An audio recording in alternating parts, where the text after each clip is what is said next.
ராசிக்காரன்பர்களே, ரிஷபராசிக்காரங்க எப்போவுமே வாழ்க்கையில் கஷ்டம் மட்டுமே பட்டுட்ருக்காங்க அப்படின்னு அந்த ராசிக்காரங்க மட்டும் இல்லாமல் பக்கத்தில் இருக்கிற எல்லாமே சொல்லுவாங்க. ரிஷபராசியில் பிறந்தவன் என்னடா வரம் வாங்கிட்டு வந்தான் அப்படிங்கிற மாதிரி இருக்கும். ரிஷபராசியில் பிறந்து கஷ்டத்தை அனுபவிச்சது மட்டும்தான் சார் மிச்சம் அப்படிங்கிற மாதிரி நிறைய பேர் ஃபீல் பண்ணிட்டுருக்கீங்களா? இது உங்களுக்கு தான். கடனில் மாட்டி தவிச்சிட்ருக்கீங்களா? இந்த வீடியோ உங்களுக்கு தான். இந்த ராசிக்காரர்களை பொறுத்த வரைக்கும் வாழ்க்கையில் கஷ்டம், துரோகம், அதே மாதிரி நம்பிக்கை துரோகம், நிறைய விஷயங்களில் ஏமாத்துறதுக்குன்னு ஒரு ஆள் இருக்காங்க அப்படின்னா உங்களை தான் கூப்பிட்டு ஏமாற்றிட்டு போவாங்க. அந்த மாதிரி ராசிக்காரர்கள் தான் இந்த ரிஷபராசிக்காரர்கள். இந்த ரிஷபராசிக்காரர்கள் அப்படிங்கிறது நிலைத்தன்மை, பொறுமை, அழகு, செல்வம், குடும்ப பாசம், இந்த மாதிரி சில முக்கியமான விஷயங்களுக்கு குறிக்கக்கூடிய ஒரு ராசியாக இந்த ராசி பார்க்கப்படுதுங்க. இந்த ராசியினுடைய அதிபதி சுக்கிரன். சார், சுக்கிரன் அதிபதியாக இருக்கிறார். சுக்கிரன் வாழ்க்கையில் ஒரு டைம் வந்தாவே எவ்வளோ லக்ஸுரியஸாக இருக்கலாம். ஆனால் இந்த ரிஷபராசியில் பொறுத்து படாத கஷ்டம் இல்லை சார். ஏன் சார் அப்படின்னு கேட்டிங்கன்னா, இந்த ரிஷபராசிக்காரர்களுக்கு இயல்பாகவே கவர்ச்சி இருக்கும், கலை உணர்வு இருக்கும், பணத்தை சம்பாதிக்கக்கூடிய திறன் இருக்கும், வசதியாக வாழணும் அப்படிங்கிற எண்ணமும் ஆசையும் அதிகமாக இருக்கும். சார், ஒன்று நல்லா தெரிஞ்சுக்கோங்க, சுக்கிரன் இருக்கிறாரு அப்படின்னா கவர்ச்சியை உருவாக்குறதுக்கு வழிவகுப்பார். அதே போல் கலைத்திறனை உருவாக்குவார். உங்களோட மைண்டில் ஒரு கலைத்திறனை உருவாக்கி கொடுப்பார். பணத்தை சம்பாதிக்கக்கூடிய திறனையும் உருவாக்கி கொடுப்பார். அதன் மூலமாக நம்ம லக்ஸூரியாக இருக்கலாமே தவிர மற்றபடி ஆட்டோமேட்டிக்காக அதெல்லாம் உருவாயிரும் அப்படிங்கிறதெல்லாம் உங்களுடைய கற்பனை தான். மற்ற ராசிக்காரனுக்கு அவனோட வாழ்நாளில் சுக்கிரன் தசாபதி வந்தால் தான் அவனுக்கு இந்த தசாபதி வேலை செய்யும் சுக்கிரன். ஆனால் இவன் பிறக்கும் போதே இந்த ராசியில் அதிபதி சுக்கிரனாக இருக்கார். ஸோ இவர்களுடைய ஒரு குணாதிசயம் அப்படின்னு பார்க்கும்போது வெளியில் அமைதியாக இருப்பாங்க, ஆனால் உள்ளுக்குள்ளே மிக ஆழமான சிந்தனை கொண்டவங்களாக இருப்பாங்க. யாரையும் எளிதில் நம்ப மாட்டாங்க. ஒரு முறை நம்பினா கடைசி வரைக்கும் உண்மையாக இருப்பாங்க. இந்த ரிஷபராசிக்காரர்களுடைய வாழ்க்கையில் மெதுவான முன்னேற்றம் இருக்கும், ஆனால் இவங்க அடையக்கூடிய உயரம் நிலைத்ததாக இருக்கும். இந்த ராசிக்காரர்கள் எப்பொழுதுமே ஒரு உன்னதமான ராசிக்காரர்களாக இருப்பாங்க. வாழ்க்கையில் முன்னேறக்கூடிய ஒரு ராசிக்காரர்களாக இருப்பாங்க. ரிஷபராசிக்காரனுடைய வாழ்க்கை மெதுவான முன்னேற்றம் அப்படின்னாலும் உயரக்கூடிய, அதாவது எப்போயுமே உயர்ந்த ஒரு முன்னேற்றம் எப்பயும் இருக்கும் அப்படிங்கிறத மைண்டில் ஞாபகம் வச்சுக்கோங்க. ரிஷபராசிக்காரர்களுடைய நார்மலான குணாதிசயம் என்ன சார்? இதெல்லாம் எங்களுக்கே தெரியும் சார், குணாதிசயெல்லாம் வேண்டாம், டைரெக்டாக பாயிண்ட் வாங்க அப்படின்னா, இந்த குணாதிசயம் இருக்கிறவங்களுக்கு மட்டும்தான் இப்போ நான் சொல்கிறது பொருந்தும். இது நிறைய பேருக்கு தெரியாத விஷயம். ஏன் சார் குணாதிசயம் முன்னாடி சொல்கிறீங்க அப்படின்னா, இந்த குணாதிசயம் உங்களுக்கு இருந்தால் மட்டும்தான் இது பொருந்தும். இல்லை அப்படின்னா உங்களோட ஜாதகத்தை நீங்கள் டேரெக்டாக செக் பண்ணிக்கோங்க. இதிலே உங்களுக்கு சின்ன சின்ன விஷயங்கள் நான் வச்சுருப்பேன். இந்த மாதிரி உங்களுக்கு இல்லை சார், இது காமனாக தான் நீங்கள் சொல்கிறீங்க அப்படின்னா நீங்கள் தனிப்படையாக ஜோதிடம் பார்த்துக்கோங்க. பிரபலமான ஜோதிட நம்பர் தான் கொடுத்துருக்கேன். அதே மாதிரி இது உங்களுடைய தனிப்படையான உங்களுடைய ப்ரமோஷன் மாதிரி நீங்கள் எடுத்துட்டாலும் ஓகே. உங்களுக்கு விருப்பம் இருந்தால் மட்டும் நீங்கள் பண்ணுங்கள். ஏன்னா இது ஒரு விவிஐபி ஜோதிடர். ஸோ அதுக்கு தகுந்த மாதிரி தான் ஃபீஸஸ் இருக்கும், அதுக்கு தகுந்த மாதிரி தான் அப்பாயின்மெண்ட் கொடுப்பாங்க, அதுக்கு தகுந்த மாதிரி தான் பார்க்க முடியும். உங்களுக்கு வேணும்னா மட்டும் நீங்கள் பயன்படுத்திக்கோங்க. மற்றபடி அது உங்களுடைய விருப்பம் தான். அது நீங்கள் அட்வர்டைஸ்மெண்ட் எடுத்துட்டாலும் சரி, ப்ரமோஷன் எடுத்துட்டாலும் சரி, அது உங்களோட விருப்பம். இந்த ராசிக்காரர்கள் பொறுமை அதிகம். அப்படியா? அப்படி ஒன்றும் இல்லையே சார் அப்படின்னு கேட்டிங்கன்னா, இந்த ராசிக்காரர்கள் எதுலாம் அவசரப்பட மாட்டாங்க. யோசித்து முடிவெடுக்கக்கூடிய திறன் அதிகம். ஆனால் சில சமயத்தில் உங்களுடைய யோசனை உங்களுக்கே ஒரு மாதிரி உங்கள் மேலே சந்தேகத்தை எழுப்பியிருக்கும். கும்பராசி, கும்ப பாசம் அந்த மாதிரிலாம் சொல்லுவாங்கள்ல, இந்த மாதிரி கும்பராசியில் இருக்கிறவங்க நல்லா ரொம்ப இதாக இருப்பாங்க அப்படிம்பாங்களே, அது மாதிரி இந்த ரிஷபராசியில் இருக்கிறவங்களுக்கு குடும்பத்தின் மீது அதிக ஈர்ப்பும் பாசமும் கொஞ்சம் அதிகமாகவே இருக்கும். குடும்பத்திற்காக உயிரை கொடுக்க கூட தயங்க மாட்டாங்க. குடும்பத்தில் உங்களுடைய தாய் தந்தையர் அப்படின்னா நீங்கள் தான் ப்ளஸ்ஸு, அவங்களுக்கு நீங்கள் தான், உங்களுக்கு அவங்க தான். அதே போல் குடும்பத்தில் யாருக்காவது இருக்காங்கன்னா அவங்களுக்கு என்ன வேணுமோ அத்தனை நீங்கள் பண்ணுவீங்க. பிடிவாதம், ஒரு விஷயத்தில் முடிவெடுத்தால் அதை மாற்றுவது ரொம்பவும் கடினம், ரொம்ப கடினம். உங்களுக்கு இருக்க பிடிவாதம் தான் உங்களுக்கு ப்ளஸ்ஸு மைனஸ் எல்லாமே. உங்கள் ஒரு முடிவு எடுத்துட்டீங்க அப்படின்னா அது மாற்றவே மாட்டீங்க. பணத்தை சேமிக்கக்கூடிய குணம், பணம் சம்பாதிக்கிறதுல சேமிப்பதுலேயும் திறமைசாலிகள் நீங்கள். அமைதியான குணம் உங்களுக்கு. வெளியில் சண்டையை விரும்ப மாட்டீங்க. எல்லையை மீறினா உங்கள் அளவுக்கு சண்டை போடுறதுக்கு ஆள் இல்லை. ஸோ கடுமையாக மாறுவீங்க. ஸோ அந்த மாதிரி ஒரு குணம் கொண்டு வைங்க நீங்கள். அன்பில் உண்மை இருக்கும், உறவுகளில் உண்மையாக இருப்பீங்க, ஏமாற்றத்தை தாங்க மாட்டீங்க. அழகுணர்வு அப்படின்னு சொல்லுவாங்கள்ல, அழகான பொருட்கள், நல்ல வாழ்க்கை, வசதிகள், இந்த மாதிரி விஷயத்தெல்லாம் விரும்பக்கூடிய நபர்கள் இருப்பாங்கள்ல, அதில் நீங்களும் ஒன்று. ஒரு டிசிப்ளைன்டு பர்சன் இருப்பாங்களே, இதை டச் பண்ணாது, இப்படி பண்ணாது, இப்படி தான் இருக்கணும் அப்படிங்கிற மாதிரி இருப்பாங்கள்ல. ஸோ அந்த மாதிரி ஆள் நீங்கள். இவங்களுடைய நல்ல பண்புகள் என்ன தெரியுமா? நம்பிக்கைக்குரியவர்கள். உங்களை நம்பினா நீங்கள் ரொம்ப நம்பிக்கைக்குரியவர்களாக இருப்பீங்க. குடும்ப பொறுப்பு அதிகம்.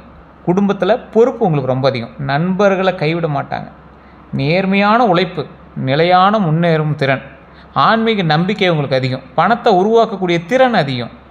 உறவுகளை பாதுகாக்கக்கூடிய மனமும் உங்களுக்கு அதிகம். இது நிறைய ராசிகள்கிட்ட இல்லைங்க, நிறைய மனிதர்கள்ட்ட இல்லை. இதெல்லாம் ரேர் பீஸ். இந்த ரிஷபராசி ஒரு ரேர் பீஸ் அப்படின்னு சொல்லுவாங்கள்ல, ரேர் பீஸ் செட்டியார் அந்த இதில் சொல்லுவாங்க, சதுரங்க வேட்டையில் சொல்லுவாங்கள்ல, அந்த மாதிரி நீங்கள் ஒரு ரேர் பீஸுங்க. நிறைய பேர் சொல்லுவாங்க, சார் இதெல்லாம் கேட்குறது நல்லா இருக்குது சார், வாழ்க்கையில் போடுற கஷ்டத்தில் அதெல்லாம் சொல்ல முடியுமா அப்படின்னா, இந்த ராசிக்காரர்களுடைய பலவீனம் ஒன்று இருக்குதுங்க. அதுதான் நீங்கள் போடுற கஷ்டத்துக்கு காரணம். அதிகமான மனதில் வந்து இப்போ ஒரு விஷயம் நடக்குது அப்படின்னா அது அதிகமாக மைண்டில் வச்சுக்குவீங்களா, அதுதான் உங்களுடைய மிகப்பெரிய ஒரு மைனஸ் அப்படின்னு சொல்லுவாங்க. அதே மாதிரி பிடிவாதம் காரணமாக உறவுகளில் பாதிக்கப்படுது. உறவுகள் பாதிக்கப்படுறதுக்கு காரணம் இந்த பிடிவாதம் ஒன்று தான். யாரையும் முழுமையாக நம்பினா உடைந்து போவாங்க. தேவையில்லாமல் ஏன் முழுமையாக நம்புறீங்க, அதை ஃபஸ்ட்டு சரி பண்ணிக்கோங்க. மன அழுத்தத்தை வெளியில் காட்ட மாட்டாங்க. சில நேரங்களில் சோம்பேறித்தனம் கொஞ்சம் அதிகமாகவே இருக்கும். ஸோ அந்த விஷயத்தில் மட்டும் கொஞ்சம் கண்ட்ரோலாக இருங்க. பழைய நினைவுகளை மறக்க முடியாது. அதாவது ஒரு எக்ஸாம்பிளுக்கு சொல்லணும் அப்படின்னா, உங்களுடைய காதலாக இருக்கலாம், நட்பாக இருக்கலாம், சின்ன சின்ன விஷயங்களாக இருக்கலாம். அந்த மாதிரி பழைய நினைவுகளில் உங்களுடைய முக்கியமான நினைவுகளை மறக்கவே முடியாதுங்க. இதுவரை இவங்க அனுபவித்த துரோகங்கள் அப்படின்னு பார்த்தா, ரிஷபராசிக்காரர்களோட வாழ்க்கையில் மிக ஆழமான காயங்களை ஏற்படுத்திய நம்பிக்கை துரோகம் தான் உங்களுக்கு மிகப்பெரிய ஒரு விஷயம் அப்படின்னு சொல்லுவாங்க. காதல் துரோகம், உண்மையான காதலித்த ஒருவர் திடீர்னு விலகி இருக்கலாம். ஸோ உண்மையாக காதலித்த ஒருவர் வந்து திடீர்னு விலகி இருக்கிறதுக்கான வாய்ப்புகள் கொஞ்சம் அதிகங்க. குடும்பத்தில் மதிப்பு இல்லாமல் இருக்கும். தான் செய்த உதவிகளுக்கு மதிப்பு கிடைக்கல அப்படிங்கிற மனவேதனை உங்களுக்கு இருக்குங்க. அதாவது ஒரு விஷயத்தை நீ செஞ்சு அதுக்கு ஒரு தேங்க்ஸ் சொல்லலைனா கூட பரவாயில்ல, திட்டாமல் இருந்தால் உங்களுக்கு நல்லா இருக்குமே அப்படிங்கிற மாதிரி இருக்கும்ல, அசிங்கப்படுத்தாமல் இருந்தால் நல்லா இருக்குமே அப்படி இருக்கும்ல, அந்த மாதிரி விஷயம்தான் இருக்கும். இவங்களுக்கு குடும்பத்தில் மதிப்பு இல்லைனா கூட பரவாயில்லைங்க, நண்பர்களால் ஏமாற்றம் அதிகம். நெருங்கிய நண்பர்களால் பின்னால் பேசப்பட்ட அனுபவம் உங்களுக்கு ரொம்ப அதிகம். இது உண்மையாக இல்லையான்னு மட்டும் கமெண்ட் செக்ஷனில் சொல்லுங்கள்.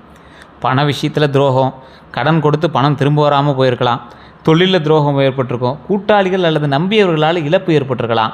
தற்போது நடந்து கொண்டு இருக்கக்கூடிய பிரச்சனைகள் அப்படின்னு பார்த்தா பண நெருக்கடி தான் உங்களுக்கு ஃபஸ்ட் பாயிண்ட்டாக வந்து நிற்கும். வருமானம் இருந்தாலும் சேமிக்க முடியாத நிலை, மனசோர்வு, எல்லாருக்காக வாழ்ந்தோம் யாரும் புரிந்து கொள்ளாத ஒரு உணர்வு இருக்கும் பார்த்திங்களா, அது ரொம்ப கடினமான ஒன்று, அது உங்களுக்கு இருக்குது. குடும்ப சண்டைகள் அப்படின்னு சொல்லுவாங்கள்ல, சின்ன விஷயங்களுக்கு கூட பெரிய பிரச்சனையாக மாறும். லைட்டாக பேசியிருப்பீங்க, திடீர்னு கத்த ஆரம்பிச்சுவாங்க, எது சவுண்ட் விட ஆரம்பிக்கும், என்னடா அது நார்மலாக தானடா பேசியிருந்தோம் அப்படின்னு உட்காந்து பேசும்போது உங்களுக்கு தோண ஆரம்பிக்கும். தொழிலில் குழப்பம் இருக்கும், வேலையில் திருப்தி இல்லாத ஒரு நிலை உங்களுக்கு இருக்குல்ல, அந்த விஷயம்லாம் ரொம்ப ஒரு மாதிரி கடினமாக உங்களுக்கு வந்து ஒரு மாதிரி டென்ஷன் பண்ணிக்கிட்டே இருக்கும். உடல் நல பிரச்சனைகள்னு சொல்லுவாங்கள்ல, உடல் எடை, சோர்வு, கழுத்து மற்றும் தொண்டை சம்மந்தமான பிரச்சனைகள்லாம் உங்களுக்கு இருக்கிறதுக்கான வாய்ப்புகள் ரொம்பவே அதிகம். இவர்களுக்கு பிளாக் மேஜிக் வேலைலாம் செய்யுமா அப்படின்னு பார்த்தா, உங்களுக்கு லைஃப்பில் ஏதாவது இந்த மாதிரி யாராவது செஞ்சுருக்காங்களா அப்படின்னு பார்த்தா, ரிஷபராசிக்காரர்களுக்கு ஆன்மீக பலம் உள்ளவர்கள் அப்படின்னு சொல்லுவாங்க. ஆனால் இந்த மன அழுத்தம் அதிகமாக இருக்கக்கூடிய காலங்களில் எதிர்மறை ஆற்றல்கள் தாக்கம் இருப்பது போல் உங்களுக்கு உணர முடியும். ஸோ எதுக்குமே வந்து அடிக்கடி கோயிலுக்கு போய்றது ரொம்ப நல்லது. உங்களுக்கு அப்படி ஏதாவது இருக்குது அப்படின்னா உங்களுக்கு சில அறிகுறிகள் காட்டி கொடுக்கும். திடீர் மனசோர்வு இருக்கும், காரணம் இல்லாத பயம் உங்களுக்கு இருக்கிறதுக்கான வாய்ப்புகள் இருக்குது.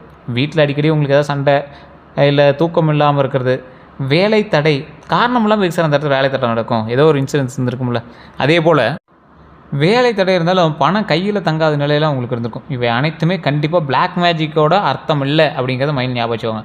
பல நேரங்களில் மன அழுத்தம், பயம், சூழ்நிலை ஆகியவை கூட காரணமாக இருக்கலாம். இதுவும் ஒரு இன்சிடெண்ட்டாக இருந்திருக்கலாம், இதுவும் ஒரு காரணமாக கூட இருக்கலாம். அதை நீங்கள் செக் பண்ணிக்கிறது ரொம்பவே பெட்டர். ஆனால் ஆன்மீக ரீதியாக பாதுகாப்பு தேவைப்படலாம். அப்போனா இறை வழிபாடு, குலதெய்வ வழிபாடு கட்டாயம் அப்படிங்கிறத மைண்ட் ஞாபகம் வச்சுக்கோங்க. உங்களுக்கு கந்திஷ்டி இருக்குதா இல்லையா அப்படிங்கிறத ஃபஸ்ட்டு தெரிஞ்சுக்கணும். ரிஷபராசிக்காரர்களோட வாழ்க்கையில் உயர ஆரம்பிச்சிச்சு அப்படின்னா கந்திஷ்டி அதிகமாக வரும் அப்படின்னு பலர் நம்புகிறாங்க. எப்போது அதிகமாக இருக்கும் அப்படின்னா, நீங்கள் புதிய வீடு கட்டுறீங்க அப்படின்னா உங்களுக்கு இருக்கும், 100% உங்களுக்கு இருக்கும். தொழில் வளர்ச்சி நேரத்தில், திருமண பேச்சு நடக்கக்கூடிய நேரத்தில், குழந்தை பிறந்த பிறகு, சமூகத்தில் உயர்வு கிடைக்கும் போது, இந்த பாயிண்ட்ஸ்லாம் உங்களோட லைஃப்பில் இப்போ நடந்திருக்கு அப்படின்னா தயவு செய்து உங்களோட திருஷ்டியை சரி பண்ணிக்கோங்க. திருஷ்டி நீங்கள் என்ன செய்யணும், வெள்ளிக்கிழமை தீபம் ஏற்றுங்க, துர்க்கை அம்மன் வழிபாடு பண்ணுங்கள், எலுமிச்சையை சுற்றி போடுங்க, வீட்டில் கற்பூரம் ஏற்றுங்க, நவகிரக வழிபாடு பண்ணுங்கள், ஏழைகளுக்கு அன்னதானம் கொடுங்க. இல்லை சார் இது எல்லாமே செஞ்சுமே பெருசாக இல்லை அப்படின்னா, உங்களுக்கு தேவை இருந்தது அப்படின்னா கீழே இருக்கக்கூடிய நம்பருக்கு காண்டாக்ட் பண்ணுங்கள். குலதெய்வ கோயிலுக்கு ஃபஸ்ட்டு போயிட்டு வாங்க. கீழே இருக்கக்கூடிய நம்பர் வந்து ப்ரமோஷன் ஆக்டிவிட்டியில் நான் கொடுத்துருவோம். உங்களுக்கு விருப்பம் இருந்தால் மட்டும் நீங்கள் வந்து அதுக்கு போய் பண்ணலாம். விவிஐபி ஜோதிடருடைய நம்பர் தான். ஸோ அதுக்கு தகுந்த மாதிரி தான் ஃபீஸஸ் இருக்கும், அதுக்கு தகுந்த மாதிரி தான் எல்லாமே வந்து கொடுத்துருப்பாங்க. அதுக்கு தகுந்த மாதிரி தான் அப்பாயின்மெண்ட் கொடுத்து தான் பேசுவாங்க. உங்களுக்கு விருப்பம் இருந்தால் மட்டும் நீங்கள் வந்து பயன்படுத்துங்க. அதே மாதிரி 2026 பிறந்தது வந்து தொழிலில் லாபம் கிடைக்கும் நிறைய வந்துருப்பீங்க. 2026 ரிஷபராசிக்காரர்களுக்கு மெதுவாக ஆனால் உறுதியான முன்னேற்றம் தரும். மெதுவாக தான் இருக்கும். 2026லேருந்தே உங்களுக்கு நிறைய சொல்லிட்டு வந்தாங்க, உங்களுக்கு பெருசாக என்ன அவுட்புட் தெரியல, ஒரு கேட் ஓப்பன் ஆகாத மாதிரியே தெரியுதுல்ல. உறுதியான ஒரு முன்னேற்றம் வருங்காலத்தில் தர இருக்குங்க. வேலை செய்கிறவங்க வந்து பார்த்திங்கன்னா பதவி உயர்வு வாய்ப்பு உண்டு, சம்பள உயர்வு வாய்ப்பு உண்டு, வெளிநாட்டு வாய்ப்பும் உண்டு. பழைய பிரச்சனைகள் முடிவுக்கு வரும், புதிய பொறுப்புகள் உண்டாகும். ஸோ இது எல்லாமே வேலை செய்கிறவங்களுக்கு நடக்கும். அது இந்த காலகட்டத்தில் உங்களுக்கு மிகவும் ஒரு ஆப்பர்ச்சுனிட்டியாகவே இது எல்லாமே அமையுது. ஏன்னா வேலை செய்கிறவங்களுக்கு பதவி உயர்வுங்கிறது ரொம்ப நாளாக எதிர்பார்த்து ஒன்றா இருக்கும். பதவி உயர்வு ஏற்பட்டால் ஆட்டோமேட்டிக் சம்பள உயர்வு ஏற்படுது. வெளிநாட்டுக்கு போகிற வாய்ப்புகளுக்கு ஏங்கினவங்களுக்கு மட்டும் இது வந்து நடக்கிறதான வாய்ப்புகள் உண்டு. பழைய பிரச்சனைகள் ரொம்ப நாளாக சால்வ் பண்ண முடியாதுன்னு நினச்ச பிரச்சனைகள் எல்லாம் முடிவுக்கு வரப்போகுது. புதிய பொறுப்புகள் அது உங்களுக்கு தலைவலியாக கூட மாறலாம். ஆனால் அந்த பொறுப்புகள் உங்களுக்கு நன்மை தரத்துக்கான வாய்ப்புகளும் உண்டு. அதே போல் தொழில் செய்கிறவங்களுக்கு வியாபாரம் விரிவடையுங்க. வியாபாரத்துக்காக நீங்கள் ஒரு ஸ்டெப் எடுக்கிறீங்க அப்படின்னா இந்த டைம் வந்து உங்களுக்கு ஒரு கை கொடுக்கக்கூடிய ஒரு தருணம் அமையும். நிலம் மற்றும் கட்டுமானம் மூலம் லாபம் உண்டாகும். பெண்கள் தொடர்பான தொழிலில் முன்னேற்றம் உண்டு. பெண்கள் தொடர்பான தொழில்னா என்ன சார்? பெண்கள் வந்து உங்களோட ஆஃபீஸில் அதிகமாக வேலை பார்க்குறாங்களா, உங்களுடைய தொழிலில் வேலை பார்க்குறாங்களா, ஒரு உணவு சம்மந்தப்பட்ட தொழில் பண்ணுறீங்களா, நல்ல லாபம் உண்டாகிட்டு இருக்கும். டெய்லரிங்கு இந்த மாதிரி ஏதோ ஒரு இண்டஸ்ட்ரி தொழில் ஏதாவது பண்ணிட்டு இருக்கீங்க அப்படின்னா நல்ல லாபம் இருக்கும். உணவு மற்றும் ஆடை தொழிலெலாம் நல்ல வளர்ச்சி இருக்குது அப்படின்னு உங்களோட ஜாதகத்திலே இருக்குது. உங்களோட தனிப்பட்ட ஜாதகத்தையும் ஒரு டைம் செக் பண்ணிக்கோங்க. அதே போல் பண வரவு அதிகமாக உண்டுங்க. நல்ல பலன்கள் இருக்குது பண வரவில். பழைய பணம் திரும்ப கிடைக்கும். சேமிப்பு அதிகரிக்கும். சொத்து வாங்கக்கூடிய வாய்ப்பு உண்டு. தங்கம் சேரக்கூடிய யோகம் உண்டு. சார் கையில் காசு இல்லை, தங்க வைக்கிற வரைக்கும் எங்கே வாங்குறது? தங்கம் சேர்றது நேரம் உண்டு. உங்களுக்கு நல்லா தெரிஞ்சவங்க கடன் இருக்கும்போது கூட வீடு கட்டி போடலாம், கடன் இருக்கும்போது கூட நகை வாங்கி போடலாம். இது எல்லாமே டைம் இருந்தால் மட்டும் தான் வாங்க முடியும். கடன்லாம் மேட்டரே கிடையாது. ஸோ இதெல்லாம் டைம் நல்ல நேரம் இருந்துச்சுன்னா ஆட்டோமேட்டிக்காக அமைஞ்சிக்கும். அதனால் நீங்கள் கவலைப்படவே தேவையில்லை. அதே மாதிரி எதில் நீங்கள் கவனமாக இருக்கணும் அப்படின்னா, யாருக்கும் ஜாமீனுக்கு நிற்க வேண்டாம். அதிக வட்டிக்கு கடன் தவிர்க்கணும். தேவையற்ற செலவுகளை குறைச்சே ஆகணும் அப்படிங்கிறது மைண்ட் ஞாபகம் வச்சுக்கோங்க. திருமண வாழ்க்கை அப்படிங்கும்போது திருமணம் ஆகாதவர்கள்லேருந்து 2026 நல்ல திருமண யோகம் உண்டுங்க. குடும்ப சம்மதத்துடன் திருமணம் கண்டிப்பாக நடக்கிறதுக்கு வாய்ப்புகள் 100% உண்டு. நல்ல வாழ்க்கை துணையை கிடைக்கிறதுக்கு வாய்ப்புகள் 100% இருக்குதுங்க. திருமணம் ஆனவர்களுக்கு பழைய சண்டைகள் குறையும். தேவையில்லாமல் சண்டையாக போய்ட்டுருக்கு சார் அப்படின்னா, திருச்செங்கோட்டில் இருக்கக்கூடிய அர்த்தநாரீஸ்வரர் ஆலயத்துக்கு போய்ட்டு வாங்க, ரொம்ப நல்லது. திருச்செங்கோடு, நாமக்கல் மாவட்டம் திருச்செங்கோடு அப்படின்னு டைப் பண்ணுங்கள். அர்த்தநாரீஸ்வரர்னு டைப் பண்ணுங்கள். மேலே அந்த மலை மேலே ஒரு கோவில் இருக்கும், அந்த கோயிலுக்கு போய் வழிபட்டு வாங்க, ரொம்ப நல்லது. குடும்ப அமைதி அதிகரிக்கும். இணைவரின் ஆதரவு கிடைக்கும். அதாவது உங்களுடைய கணவரோ மனைவியோ அவங்களுடைய ஆதரவு கொஞ்சம் அதிகமாகும். அவங்களுக்கு பிடித்த விஷயங்கள் எல்லாமே நீங்கள் பண்ண ஆரம்பிப்பீங்க. இந்த கோயிலுக்கு நீங்கள் போயிட்டு இருந்தீங்கன்னா அந்த மாற்றம் உங்களுக்கு தெரிய ஆரம்பிக்கும். அதே போல் எந்த விஷயத்தில் நீங்கள் கவனமாக இருக்கணும் அப்படின்னா, பிடிவாதத்தை குறைக்கணுங்க. பழைய விஷயங்களை மீண்டும் பேச வேண்டாம் அப்படிங்கிறத மைண்டில் நல்லா ஞாபகம் வச்சுக்கோங்க. குழந்தைகளை பற்றிய பலன்கள் பார்க்கும்போது குழந்தைகளால் மகிழ்ச்சி உண்டாக போகுது. கல்வியில் முன்னேற்றம் உண்டாக போகுது. குழந்தை வாக்கியம் கிடைக்கும். குழந்தைக்காக தவிச்சிட்டு இருந்தீங்க, மேல்மலையனூர் கோயில் போய்ட்டு வாங்க. திருவண்ணாமலை போய்ட்டு மேல்மலையனூர் கோயில் போய்ட்டு வாங்க. போய் வழிபட்டுட்டு பழனியில் திரு ஆவினங்குடி அப்படிங்கிற ஊர், திரு ஆவினங்குடி கீழே இருக்குது, அந்த படிக்கட்டுக்கு போகிற வழியிலே இருக்குது. ஸோ அங்கே வழிபட்டுட்டு அதுக்கப்புறமேட்டு மேலே போய் வழிபட்டு வந்தீங்க அப்படின்னா, பாலதண்டா இது மாதிரி வழிபட்டு வந்தீங்க அப்படின்னா ரொம்ப நல்லது உண்டுங்க. அதே போல் வெளிநாட்டு கல்வி வாய்ப்பு உண்டு. அந்த டைம் அதை பயன்படுத்திக்கலாம். உடல் நலத்தில் கவனிக்க வேண்டியது என்ன அப்படின்னா, சர்க்கரை அளவு எப்பயுமே கரெக்டாக வச்சுக்கோங்க. உடல் எடையை சரி பார்த்துக்கோங்க. கழுத்து வலியெல்லாம் கொஞ்சம் பார்த்து இருந்துக்கோங்க. இப்போ இதெல்லாம் இருக்குது அப்படின்னா மறக்காம கமெண்ட் செக்ஷனில் உண்மையான டைப் பண்ணுங்கள். தூக்கமின்மை கொஞ்சம் இருக்கும், மன அழுத்தமாக இருக்கிறதுக்கான வாய்ப்புகள் இருக்குது. அதெல்லாம் கொஞ்சம் பார்த்து செஞ்சுக்கோங்க. அதெல்லாம் கொஞ்சம் கரெக்டாக வச்சுட்டிங்க அப்படின்னா ரொம்ப நல்லது. செய்ய வேண்டியவே அப்படின்னா நடைப்பயிற்சி, டெய்லி எக்ஸசைஸ் பண்ணுங்கள், நடங்க, தியானம் பண்ணுங்கள், அதிக தண்ணி குடிங்க. இனிப்பை வந்து குறைச்சிக்கிறது ரொம்பவே நல்லது. சுகர் ஐட்டம்ஸும் கொஞ்சம் குறைச்சிக்கிறது ரொம்ப நல்லதுங்க. காதல் வாழ்க்கையில் இருக்கிறவங்க ரிஷபராசிக்காரர்கள் காதலில் ஆழமாக இருப்பாங்க. 2026 பலன்கள்னு பார்க்கும்போது 2026 காதலுக்காக வெயிட் பண்ணுறது ரொம்ப அதிகம். 6 மாதம் ஆகுது சார், இன்னும் ஒன்றும் பெரிய இது கிடைக்கல சார் அப்படிங்கிறீங்க. பழைய காதல் மீண்டும் வரலாம். திருமணமாகும் காதல் அப்படின்னு சொல்லுவாங்கள்ல, அது மாதிரி உண்டு. உண்மையான உறவு உருவாகுங்க. எச்சரிக்கையாக இருக்க வேண்டியது எந்தெந்த விஷயத்தில், கடந்த கால நினைவுகளில் வாழ வேண்டாம். அதே போல் யாரையும் சோதிக்க முயற்சிக்க வேண்டாம். ஸோ அதை மட்டும் மைண்டில் ஞாபகம் வச்சுக்கோங்க. குடும்ப வாழ்க்கை அப்படின்னு பார்க்கும்போது வீட்டில் சுப நிகழ்ச்சிகள் உண்டு, உறவினர்களோட இணக்கம் உண்டு, சொத்து பிரச்சனைகளில் நல்ல முடிவு உண்டு, தாய் வழியில் ஆதரவு உண்டுங்க. வெளிநாட்டு யோகம் அப்படின்னா வேலை காரணமாக வெளிநாடு போயிட்டு வருவீங்க. அது எல்லாருக்குமே பலிக்குமானா, வெளிநாட்டினுடைய யோகம் இருக்கக்கூடிய ராசிக்காரர்களுக்கு இந்த ரிஷபராசியில் பலிக்கும். சார் ராசிக்காரர்கள் ரிஷபராசி தான் பலிக்குன்னா கட்டங்கள் முடிவு பண்ணும். ராசிக்காரர்கள் கிட்டத்தட்ட 12 கோடி பேர் இருக்காங்க இந்தியாவில் மட்டும். உங்களுக்கு லக்கினம் தசாபதி இதெல்லாம் வேறு இருக்குல்ல, அதெல்லாம் செக் பண்ணுமில்ல. ஸோ அதே போல் வெளிநாட்டு தொடர்பு மூலம் வருமானம் உண்டுங்க. விசா தடை நீங்குங்க. இதெல்லாம் வந்து கொஞ்சம் பார்த்து எச்சரிக்கையாக இருந்துக்குங்க, ரொம்பவே நல்லதுங்க. அடுத்த 12 நாட்கள் எப்படி இருக்கும் அப்படின்னு பார்த்தீங்கன்னா, நாள் 1 மன அமைதி கிடைக்குங்க. நாள் 2 பண வரவு ஏற்படுங்க. அதுக்கு அடுத்த நாளில் சிறிய குடும்ப சண்டை வரலாம். தொழிலில் நல்ல தகவல் வரும். அடுத்தடுத்த நாட்களில் பழைய நண்பர்கள் தொடர்பு கூட இந்த 12 நாட்கள் உங்களுக்கு கிடைக்குங்க. உடல் நலத்தில் கவனமாக இருந்துக்கோங்க. தெய்வ அருள் அதிகரிக்கிறதுக்கான வாய்ப்புகள் ரொம்பவே அதிகம். கண்டிப்பாக ஏதாவது ஒரு கோயிலுக்கு போய்ட்டு வருவீங்க. கடன் பிரச்சனை கொஞ்சம் குறையும், அதனால் கவலைப்பட தேவையில்ல. புதிய வாய்ப்புகள் வந்து கிடைக்குங்க. குடும்ப மகிழ்ச்சி உண்டாகுங்க. அதே மாதிரி பயணம் ஏற்படலாம். அதனால் நீங்கள் வந்து எதுக்குமே தயாராகவே இருங்க. நல்ல மாற்றங்கள் ஆரம்பமாகக்கூடிய ஒரு நாட்களாக இந்த 12 நாட்கள் உங்களுக்கு கண்டிப்பாக அமைய போகுதுங்க. தமிழ் புத்தாண்டு 2026 பிறந்ததுலேருந்து நிறைய ரிஷபராசிக்காரர்கள் வந்து கேட்டுகிட்டே இருந்தீங்க, சார் இந்த தமிழ் புத்தாண்டுக்கான பலன்னு ஒன்று இருக்கும்ல, அதை சொல்லுங்கள் அப்படின்னா, இந்த தமிழ் புத்தாண்டில் ரிஷபராசிக்காரர்களுக்கு வாழ்க்கையில் நிலைப்படுத்தக்கூடிய வருடமாக ஒன்று இருக்குங்க. இந்த மாதிரி ஒரு ஸ்டேஜை உருவாக்கணும் அப்படின்னு நீங்களாக ஒரு ஸ்டேபிளாக செட்டில் ஆகிறதுக்கு அப்படின்னு ஒன்று பண்ணுவீங்களா, அந்த மாதிரி ஒன்று இருக்குங்க. முக்கியமான பலன்கள்னு பார்க்கும்போது தொழிலில் உயர்வு உண்டு, பண சேமிப்பு உண்டு, குடும்ப அமைதி உண்டு, திருமண யோகம் உண்டு, குழந்தை பாக்கியம் உண்டு. இது எல்லாமே இந்த தமிழ் புத்தாண்டில் பராபர வருடத்தில் கண்டிப்பாக இது எல்லாமே உங்களுக்கு இருக்கிறதுக்கான வாய்ப்புகள் உண்டுங்க. எதுக்கு உங்களுக்கு சவாலாக இருக்குன்னா அந்த மன அழுத்தத்துக்கு நீங்கள் சரியாகிறது ரொம்ப கொஞ்சம் இதாக தான் இருக்கும். அதை மட்டும் நீங்கள் சரி பண்ணிட்டீங்க அப்படின்னா ரொம்பவே நல்லதுங்க. உடல் நலத்தில் ரொம்பவே கவனமாக இருக்கணுங்க. அதே மாதிரி உடல் நல கவலை கொஞ்சம் இருக்கிற வாய்ப்பு இருக்குது, அதை கொஞ்சம் பார்த்துருங்க. நெருங்கியவர்களால் ஏமாற்றம் உண்டு, ஸோ அதை மட்டும் கொஞ்சம் எச்சரிக்கையாக இருந்துக்கோங்க. இந்த நெருங்கியவர்கள்ட்ட ஏமாற்றம்ங்கிறத மட்டும் கொஞ்சம் பார்த்து இருந்துக்கோங்க. தெய்வத்தை வணங்கினா நல்லது. எந்த தெய்வத்தை வணங்கினா நல்லது? மகாலட்சுமி வணங்கினீங்க அப்படின்னா பண வரவு அதிகரிக்கும் இந்த காலகட்டத்தில் கண்டிப்பாக உங்களுக்கு. துர்க்கை அம்மன் வந்து திருஷ்டிக்கும் இந்த எதிர்மறை சக்திகளை நீக்கிறதுக்கும் பெரும்பாலும் பயன்படுத்தக்கூடிய ஒரு அம்மனாக இருப்பாங்க. அது இந்த டைமில் ரிஷபராசி கண்டிப்பாக உதவுதுங்க. பெருமாள் வழிபாடு குடும்ப அமைதி கிடைக்கும். சிவபெருமான் வழிபாடு மன அமைதி மற்றும் ஆரோக்கியம் கண்டிப்பாக உண்டுங்க. செய்ய வேண்டிய பரிகாரங்கள் அப்படின்னு பார்த்தீங்கன்னா, வெள்ளிக்கிழமையில் தீபம், சுக்கிரன் பலம் அதிகரிக்கும், பசு உணவளித்தல், அதாவது பாவ நிவர்த்தி கிடைக்கும் அப்படின்னு சொல்லுவாங்கள்ல, அதுக்கு வந்து பசு உணவளிக்கிறது ரொம்பவே நல்லதுங்க. அன்னதானம், பண தடையை நீக்கக்கூடியது இந்த அன்னதானம் தான். அதனால் அதை ட்ரை பண்ணிக்கணும்னா ரொம்ப நல்லதுங்க. நவகிரக வழிபாடு, கிரக தோஷங்கள் குறையக்கூடிய ஒரு நவகிரக வழிபாடு எந்த கோயிலுக்கு போனீங்க அப்படின்னா சுற்றி வரும்போது பண்ணிங்க அப்படின்னா ரொம்ப நல்லது. துளசி வழிபாடு வீட்டில் அமைதி அதிகரிக்குங்க. இந்த விஷயங்கள் எல்லாமே எந்த விஷயத்தில் எச்சரிக்கையாக இருக்குன்னு முன்னாடி சொல்லிட்டேன். யாரையும் முழுமையாக நம்பாதீங்க.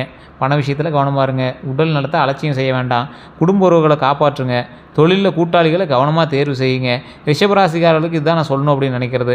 வெளியில் அமைதியாக இருந்தாலும் உள்ளுக்குள்ளே 1000 போராட்டங்கள் நடத்தி கொண்டு இருக்கக்கூடிய இந்த ரிஷபராசிக்காரர்கள் பல நேரங்களில் தங்களுடைய கஷ்டங்களை யாரிடமும் சொல்ல மாட்டாங்க.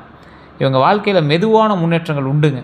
ஆனால் அவங்க அடையக்கூடிய உயரம் நிலையானதாக இருக்கும் அப்படிங்கிறது இந்த 2026 இவர்களுக்கு பழைய காயங்களை மறக்க வைக்கக்கூடிய ஒரு புதிய வாழ்க்கையினுடைய தொடக்கமாக வரும் அப்படிங்கிறத மைண்டில் ஞாபகம் வச்சுக்கோங்க. சரி, கடந்த கஷ்டங்கள் குறையும், தொழிலில் உயர்வு கிடைக்கும், குடும்ப அமைதி அதிகரிக்கும், பண சேமிப்பு உருவாகும், நல்ல மனிதர்களுடைய வாழ்க்கை உருவாகும். அதே மாதிரி நல்ல மனிதர்கள் வந்து வாழ்க்கையில் புதுசாக வந்து ஆட் ஆகுவாங்க.